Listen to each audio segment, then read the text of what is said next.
run the program. So it's going to be like 15 degrees with a wind chill of way colder than that and up to 30 to 5 mile an hour winds. Perfect conditions. Everyone's really excited. Uh, yeah, but there's snow on the ground, at least on the track. Yeah, so what else to add? I am not an expert at it by any means. I'm more of an administrator. My background is in gravity skiing, so downhill skiing. But I've later in life I've gotten into cross country, and I see it as something that I can I can gain more skill in. But I do oversee it as part of my program directorship, and so I'm excited to sort of build community and continue to build our program. There is a lot of um, interest in it here in this community. So just excited to be here. So thank you. Yeah, that's what I have. Thank you.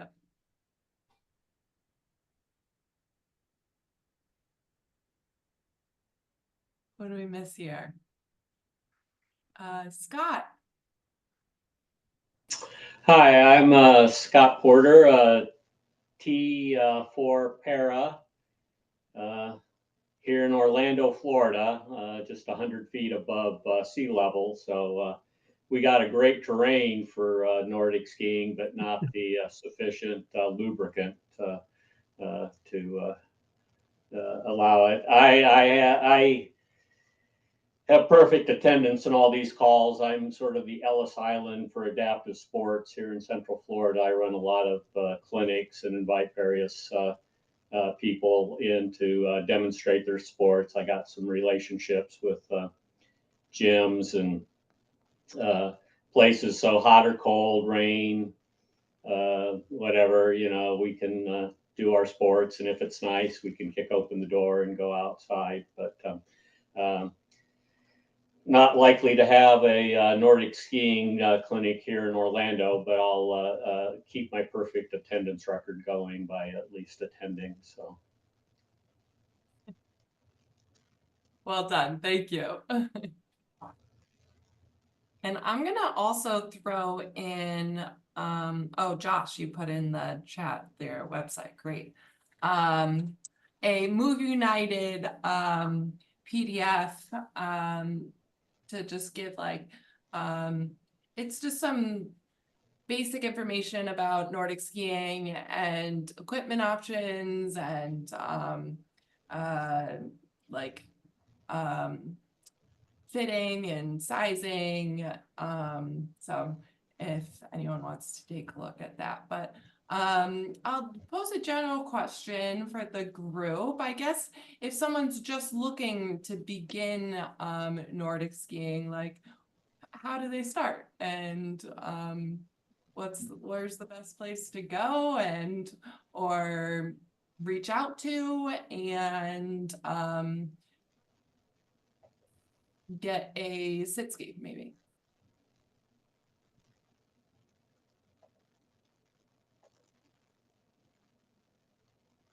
So this is OAS. We're gonna I'm with you, Steve. I'm working more admin on the Nordic side of things, but our Nordic program has been going now for a few years. And for somebody who needed adaptive equipment, I mean, obviously our recommendation is to, your closest adaptive sports organization to be able to try different Nordic sit skis and to be able to get some support. So we operate at our local mountain, Mount Bachelor. We use their Nordic trails.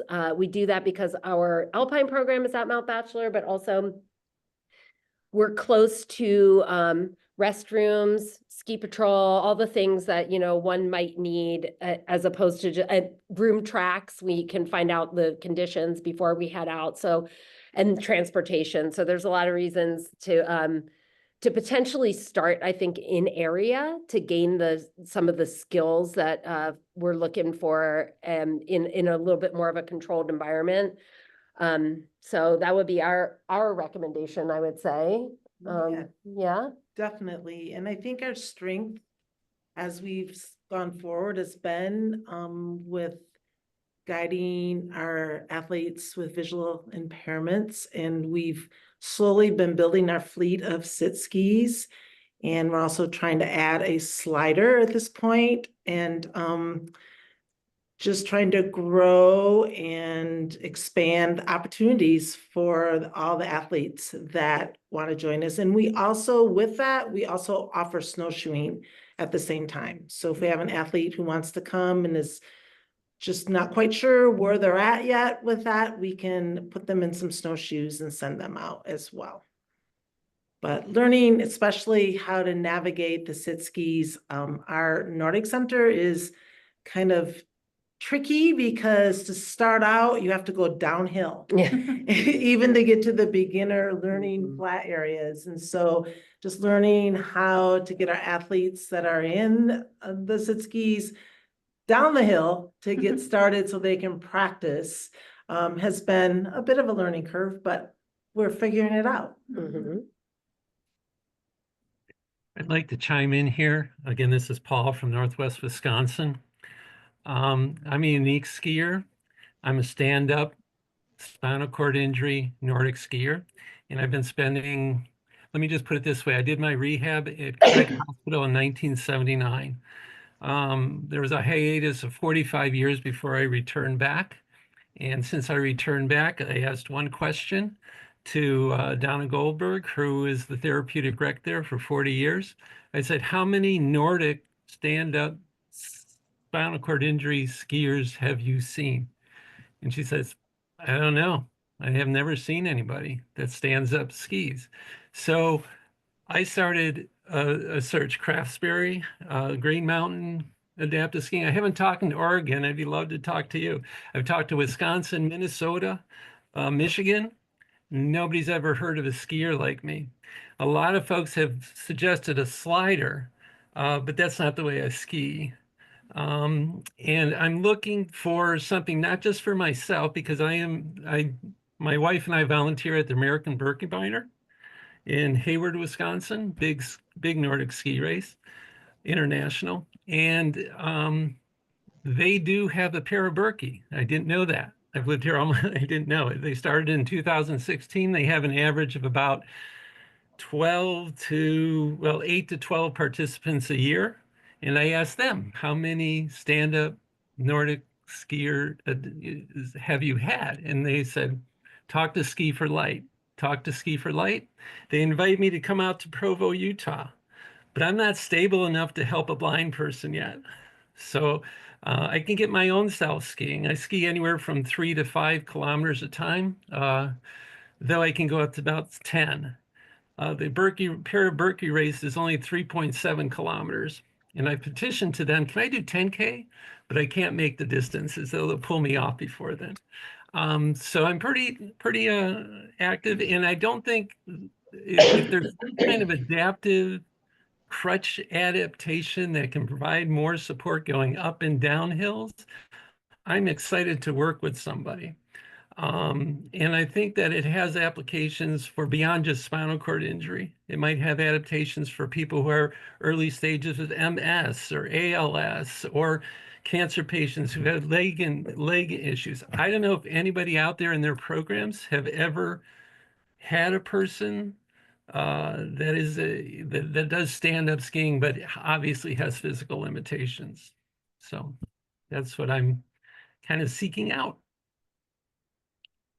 Paul, have you used handheld outriggers, stand-up outriggers at all? When I was a downhill ski instructor for Breckenridge eons ago, we did use outriggers for downhill applications. Tried it a couple times in cross-country applications.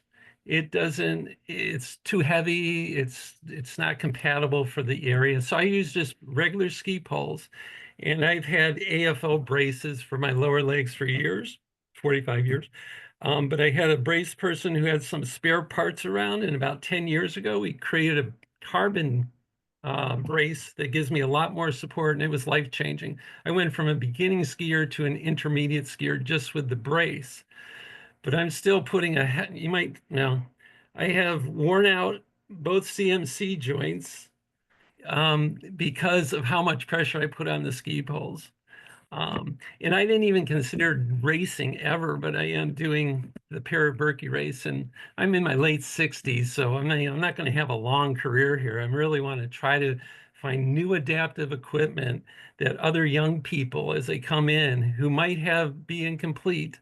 Actually, that's one thing I learned at Craig, is they have a lot more incomplete people coming out of their programs than they did in the 1970s and 80s, because of our emergency medicine has been, so vastly improved. So I think there might be a market, pretty teeny one, but maybe a market. Yeah. I'm kind of in that world that I'm not able-bodied, but I'm not in a wheelchair either. So I'm somewhere else. And, I even typed in Nordic skiing for stand-up skiers, and what came up was sit Yeah. skis.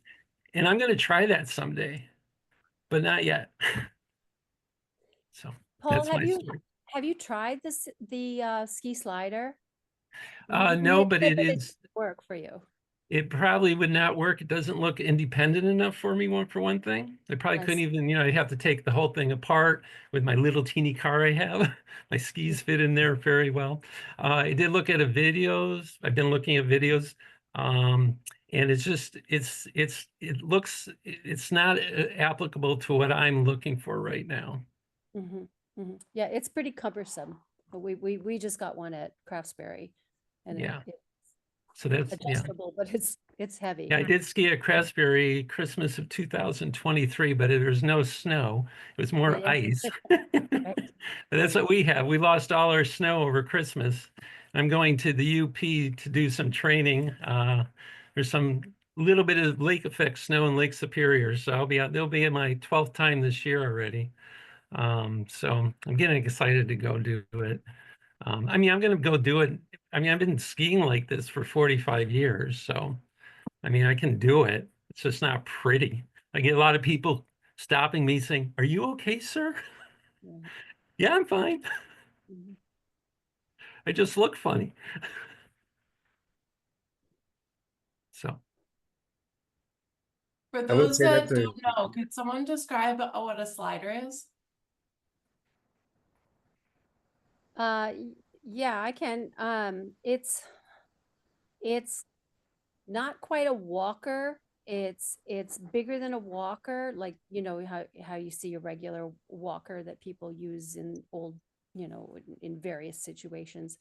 Um, it's wider than that because we've also adapted walkers and adhered skis to the bottom of them, so they're a lot less. They're much more narrow than the ski slider. So the ski slider is adjustable, and it has troughs for your elbows, and it has here I'm gesturing, you can't even see me, and it has places where you can hold on to. It has straps for the forearms if you need them. So we've had people who have had strokes using them, people who have had kind of vestibular issues because it provides a lot of stability. So it has its uses, but I can see that for someone who wants more independence, it would be a little bit cumbersome. And Margaret, have you been using them in Nordic situations or mostly Alpine? Uh, The are you talking- sliders. Yes, yeah. well, Is it Margaret or Meg? it's Meg. Yeah. Meg, I'm sorry. Yeah, well, it says Margaret on it, but Yeah. yeah, so we have Alpine ski slider, and we also have Nordic ski slider. And ask me what the difference is between the two, I can't even tell you. They look very similar. So we got the adjustable one because we have so many different ages coming to us. Yeah, I'm very dependent on tracks too. Yeah. So I can see you could put the tracks on, but then sometimes those tracks are right next to the woods. And so that slider looks like it would be in the woods. Part of the right-hand side would be in the woods. So it doesn't really have an application for the kind of skiing that I do. But I I can ski without the track, but the track makes a huge difference for me to be able to do it. I totally understand that. for me, like the snow slider for Alpine, I realized I could get down the hill using a snow slider, but I realized I'd never be like fully independent with the snow slider, which is why I went with like mono skiing. I'm not sure if it like translates the same way.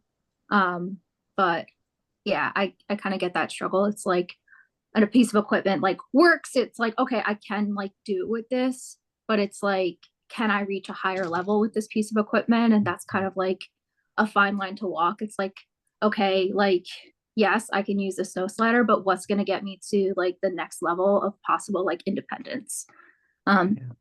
That's kind of always been like hard for me. It's like, okay, yes, I can stand, I can take a few steps, I can still get 2 skis on and stand up, but like, I'm never gonna progress further past like a green run. But yeah, that's kind of been my like barrier with the slider. So that's why I chose like sit skiing just altogether. So Makes sense.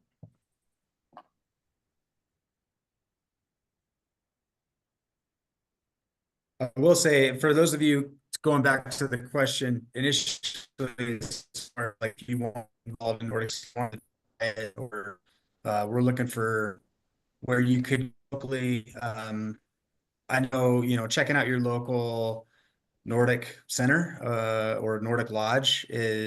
Some of them have Sid skis that are just been sitting around. I mean, the one in Vale, like I went there for an event, and I was like, "Do you guys even have any like Nordic Sid ski frames or anything for people to use?" And they're like, "Yeah, they're in the basement, but we don't really, like nobody really comes by to use them." But it's probably just because nobody thinks to ask. So definitely, if you're looking for a place to be able to ski, start by just asking the Nordic Lodge straight up, like, "Do you have any equipment?" If they don't, or if you don't really have, it's like, say you live in Florida like Scott, right? And you're like, I want to go try it. I want to see if this is something I would enjoy. Beth Ann Chamberlain, who is not on this call, she is a great resource. I know, and she loves sharing Nordic skiing, so I know she wouldn't have a problem with me saying contact her. Because she's connected well with who has what, especially when it comes to sit skiing, but also for VIs or any other kind of skiing. And she would be somebody to contact. I can get her email, and I know she'd be fine with me throwing it in the chat if you guys did want to ask her. She's also on the she's a staff member for the US Paranordic team. So she's also plugged into like, hey, if you want to take it to the next level, or you want to know about it, like, if I'm here, what would it take to get me competing? She would be someone to talk to as well. Josh, I'd just like to add to that. Beth is one of the persons I've been trying to contact, but she's been on maternity leave. I was gonna say, she did just have a baby, so give her a little bit of a break. Yeah, I have done. I have. Okay. Definitely. Yeah. Oh, and then also, sorry, for as far as equipment goes, at the end of your question was like where to find equipment. Outside of that, there's really 3 manufacturers here in the United States that are currently like filling orders. I am one. There is Spokes in Motion out of Colorado. They're another one, and then totally blanking on who there's a website, Power Soccer Shop in Michigan. I think you can order fixed frames through them. Those are primarily fixed frames. They don't do adjustable. The only individual I know doing adjustable frames is Mark Mast out of Sun Valley, and his is kind of it's like a program thing where you can get it, but it's challenging to get. I'll just say that. And then like I just started making an adjustable frame because I understand that people don't know what they need when they're first starting out, or even after they've been skiing for a long time. Like, I don't know what the optimal angle would be for myself because I've never had an adjustable ski to be able to try this stuff out. So that's kind of where that came from, making one myself. But that's pretty much it. And I'm happy to, throw in those links too into the chat for places to check out. Yeah, thank you. That's great information. Oh, sorry, you guys. We got for our program ski, our most recent ski. So we have an older Nordic sit ski. It's an upright, and I mean, the technology is pretty obviously pretty basic, especially on those older ones. And then we purchased like a kneeling model, and I'm trying to figure out who made it. And maybe it is that spokes in motion one. I don't know. I'm like looking at it. And that's, you know, obviously that works for folks who have a greater trunk control. It's a little bit like of an athletic stance, that Nordic sit ski that we have. But again, you know, like you said, Josh, to speak to it, you know, not everybody's really comfortable either in that kneeling position for very long. We're finding that people's toes drag with it. So we're just trying to figure out some of those pieces. But then our last sit ski that we got for Nordic was the Tessier. What's it called? Do you guys remember? It's the Escape or Yeah. is that right? The Escape. That's right. And that one's like highly adjustable. So it's a good, like if you're looking, Steve, for a program ski or whatever, like that seems to be a really good program ski because there seems to be a lot of adjustable for like the dump and the angles for everybody. And the transfer is pretty straight Much across, easier. right? Because it's like, it's got more of a program style seating, but you do have to add a lot of extra support if you're working with somebody that needs that extra support. But that's been a good ski for folks to check out. So, but of course it's Tessier, so you got to wait to get it from France. So there's that. But we thought we'd throw some of those things out there. And yeah, Beth Ann has been an amazing resource for us also. So anybody who's looking for like any programming help, she's really helping us. We're going to do a Nordic camp, the first of its kind here in a couple of weeks. And the first 2 days of it are going to be like train the trainers. So she's going to send out one of her coaches, and the first 2 days, they're just going to go through our equipment and how we do things and all of her tricks and bells and whistles, and super exciting. So we're gonna spend 2 full days, you know, on the VI side of things and the sit ski side of things. And then the third day is just gonna be an all day, like a Nordic free for all. We're gonna go get crazy out there. I want to come. Come, please come. It's coming soon. 24, 25, 26. Get over here. Yeah, and Beth Ann, she just over the winter, or I guess summer, hosted a bunch of erg and learns. And I can throw a bunch of those. I just posted those in the chat. They're on YouTube, and they're great resources if you're just looking to get on your ski erg or any erg machine, or and watch those, and lots of great things to learn.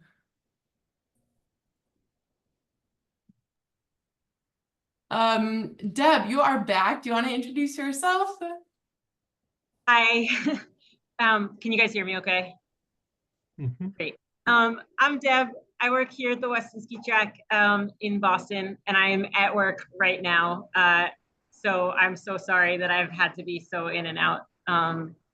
But I've had the great honor to ski with Diane, and I've been running adaptive programming and overall programming in a pretty busy urban area. We probably do, you know, close to about 600 lessons a year.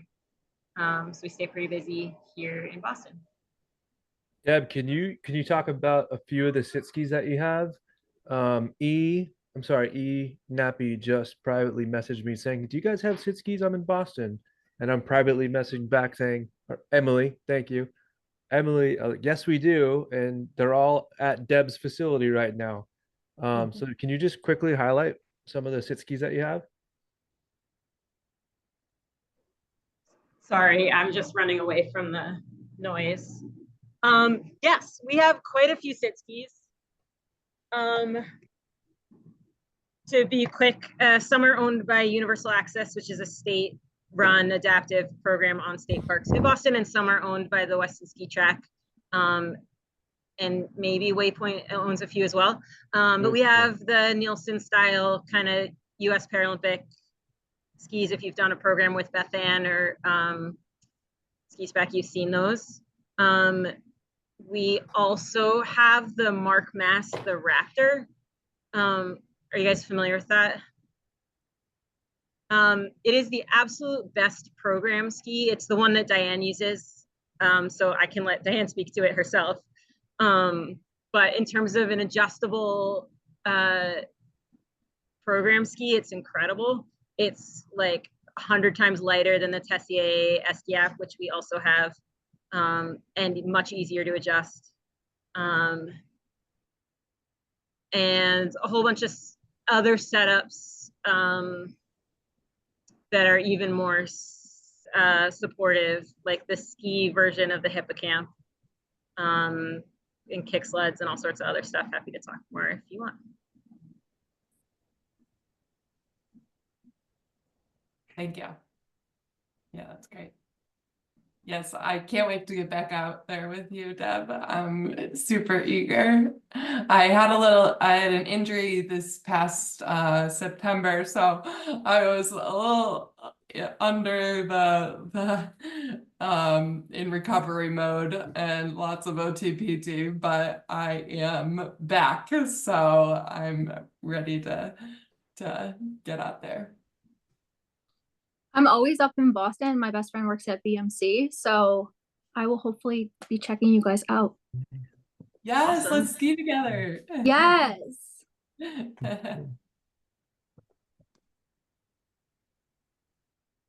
What other questions does anyone else have, or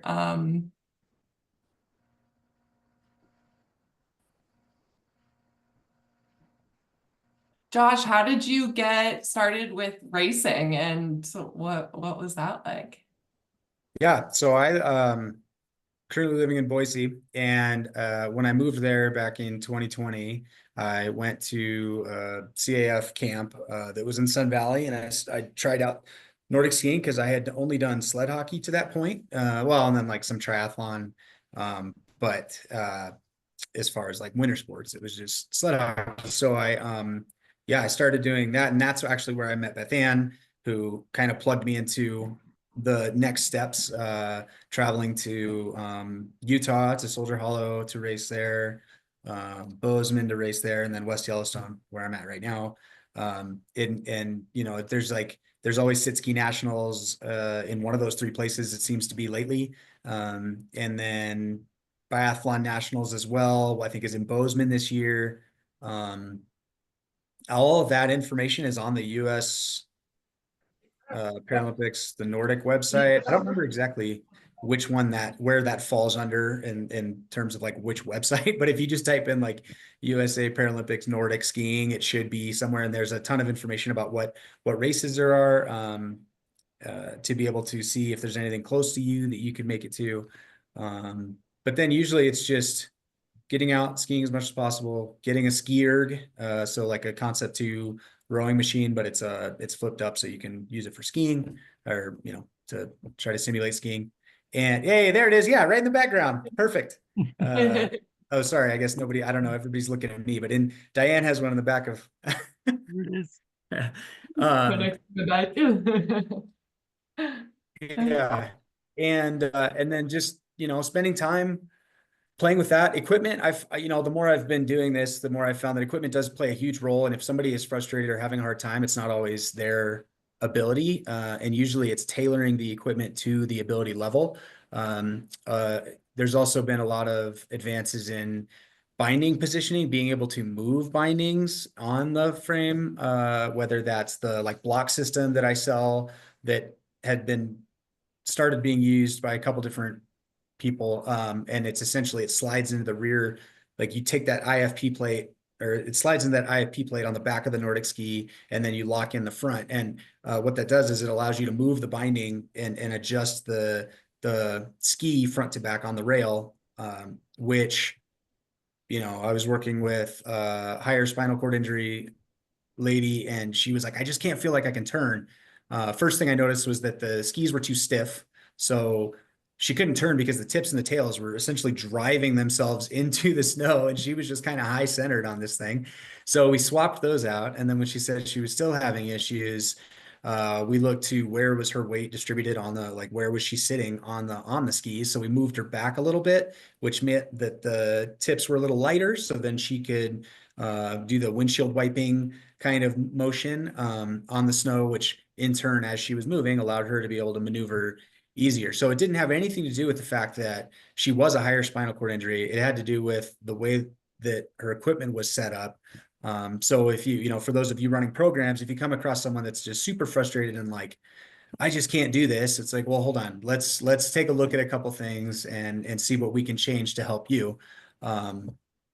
Softer skis are usually easier to maneuver because, like I said, like the tips and the tails aren't being driven into the snow. So you're sitting a little flatter. Obviously you don't want to be too flat because you don't want the whole ski to be sitting on the snow.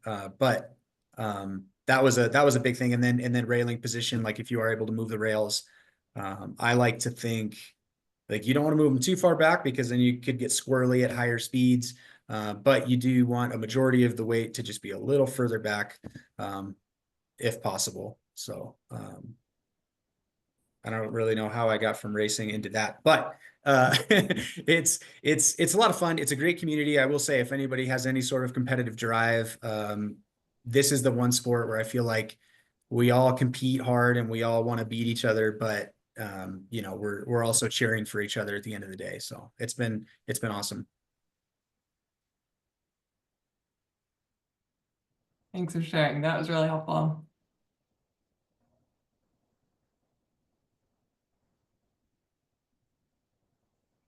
How much are the ski ergs, do you know?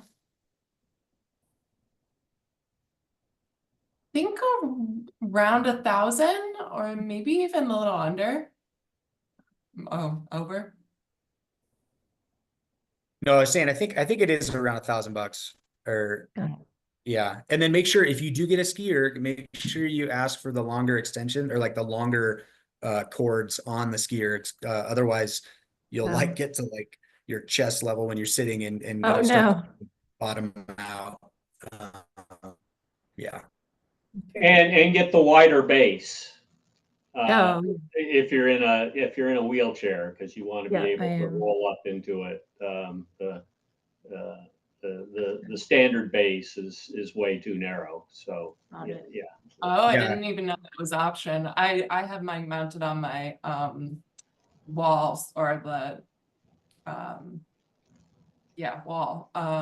So I don't have to worry about the base, but I know that I've gotten in ones that my wheelchair wouldn't fit in that narrow base. So that's good to know. Josh, your advice about checking air, I think applies across all adaptive sports, especially a lot of the equipment that the VA contracts with the vendors. I'll talk with people that are on the last nerve with all kinds of equipment, and I'll look at it and it's like, who set this up for you? No, it came that way from the vendor, and I'm like, yeah, well, it's all wrong, and then you have to kind of crash through their resistance to making the change. But once you do, it's like, oh, this is so much better. So that's just any sport. There's just a lot of people that don't know how to set up our sports gear. Yeah. And if anybody has any questions about anything else, like I do, I also work on hand cycles or build hand cycles. That's kind of like summer hand cycles, winter Nordic skiing. So, if you guys have any questions about that, but, and I'm also just whatever, I'll take a look at anything, or if somebody's having an issue, feel free to hit me up.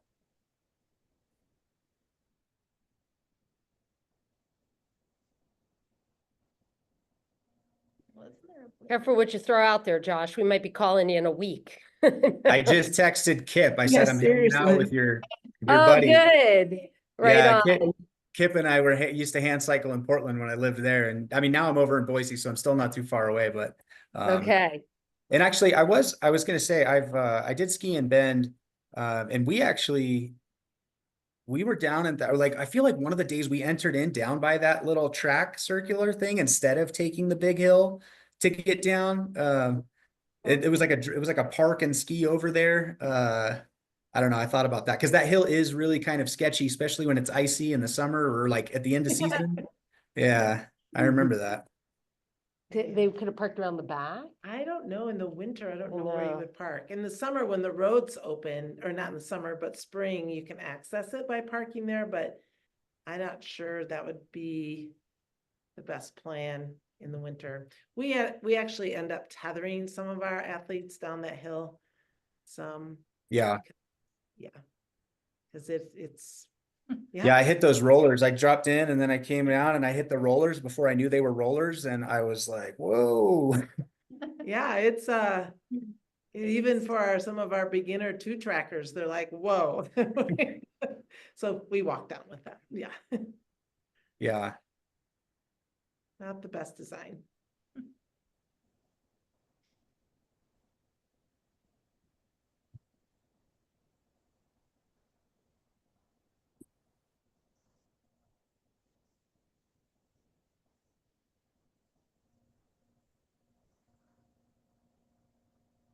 Well, thank you everyone for joining and coming.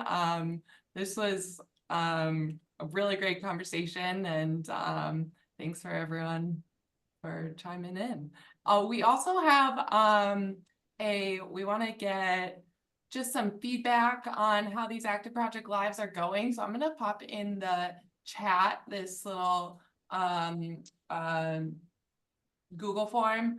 So if you guys could fill that out for us and try to increase attendance too, that would be really helpful. But thanks for coming. And Yeah, any thanks everyone for Thank you. coming, and questions or comments? thanks It's great to Diane hear for programs hosting. across the country. That's really cool. You know, just one little caveat, one last thing. In 1981, 82, we approached Vail, we approached Keystone, we approached Copper Mountain to use our adaptive ski program. And we had a whole list of different disabilities that we had served. And the only ones they would accept were emotionally disturbed folks. They didn't want to see people in wheelchairs.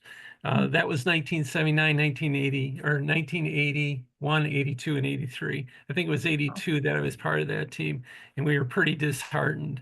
So the only programs that were allowed back in those days was Winter Park and Breckenridge. So things have really changed, and it's really exciting to see it's nationwide. It's great meeting all of you. So good to meet you Ski. all. And thanks everyone for coming. Thanks Diane for hosting. Yes. Of course, always. Thanks, guys. Good to see you guys. Good to see Bye. you. Bye-bye. Have a good winter.